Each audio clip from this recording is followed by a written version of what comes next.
बोलिए कार्तिकेय महाराज की जय। कार्तिक मास महात्म्य कथा अध्याय 3।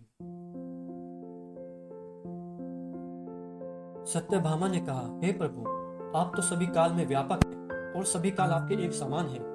फिर यह कार्तिक मास ही सबसे श्रेष्ठ क्यों है?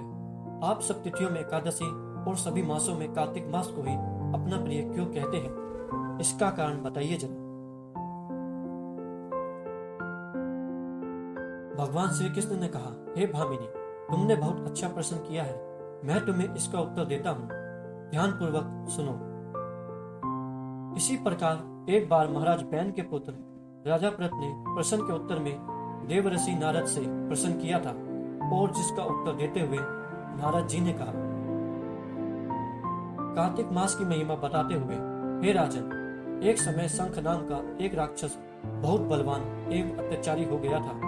उसके अत्याचारों से तीनों लोकों में त्राही त्राही मच गए। उस शंखासुर ने स्वर्ग में निवास करने वाले देवताओं पर विजय प्राप्त कर इंद्रादि देवताओं एवं लोकपालों के अधिकारों को छीन लिया। उससे भयभीत होकर समस्त देवता अपने परिवार के सदस्यों के साथ समेरु पर्वत की गुफाओं में बहुत दिनों तक छिपे रहे। तत्पश्चात वे निश्चिंत होकर समेरु पर्वत की गुफाओं में ही रहने लगे। बोलिए कार्तिकेय महाराज की जय। जय हो कार्तिकेय महाराज।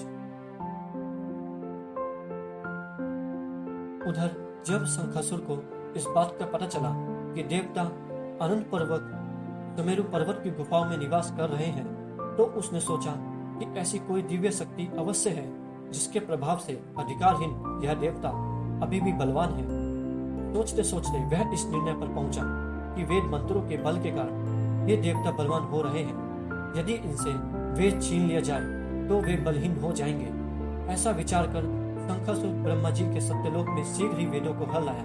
उसके द्वारा ले जाए जाते हुए वेद भय के कारण चंगों से निकल भागे और जल में समा गए। शंखासुर ने वेद मंत्रों तथा बीज मंत्रों को ढूंढते हुए सागर में प्रवेश किया, परंतु ना तो वेद मंत्र मिले और ना ही बीज मंत्र मिले। बोलिए कार्तिकेय महाराज की जय। जय हो कार्तिकेय महाराज। उधर जब शंखासुर सागर से निराश होकर वापस लौटा, तो उस समय ब्रह्मा जी पूजा की सामग्री लेकर सभी देवताओं के साथ भगवान विष्णु के शरण में पहुंचे और भगवान को गहरी निद्रा से जगाने के लिए गाने बजाने लगे और धूप गंध आदि से बारंबार उनका पूजन करने लगे।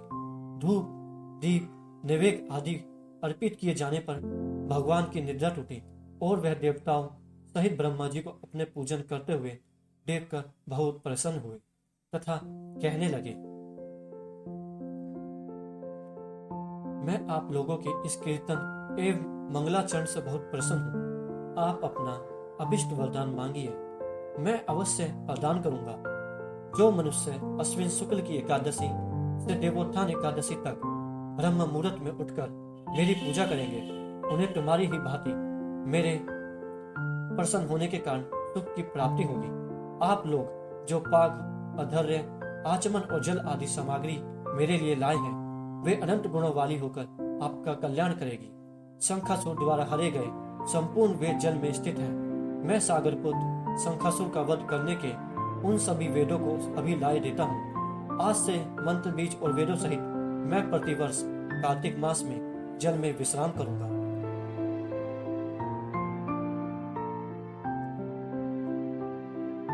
बोलिए शिव गौरी पुत्र कार्तिकेय महाराज की जय।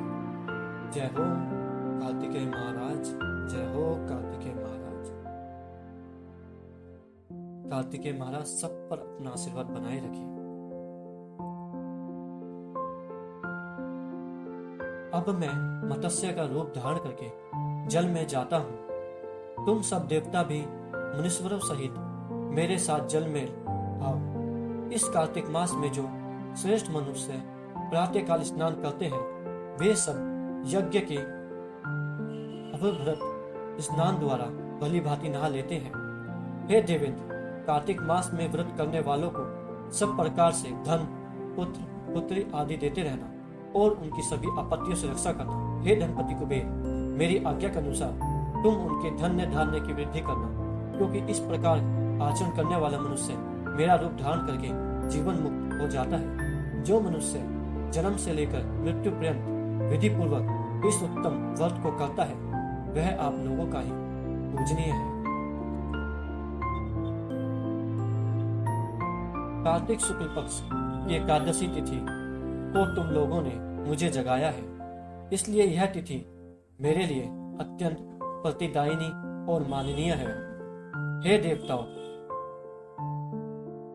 यह दोनों व्रत नियम पूर्वक करने से मनुष्य मेरा सानिध्य प्राप्त कर लेते हैं। इन व्रतों को करने से जो फल मिलता है वह अन्य किसी व्रत से नहीं मिलता। अतः प्रत्येक मनुष्य को सुखी और निरोग रहने के लिए कार्तिक महात्म्य और एकादशी की कथा सुनते हुए उपयुक्त नियमों का पालन करना चाहिए।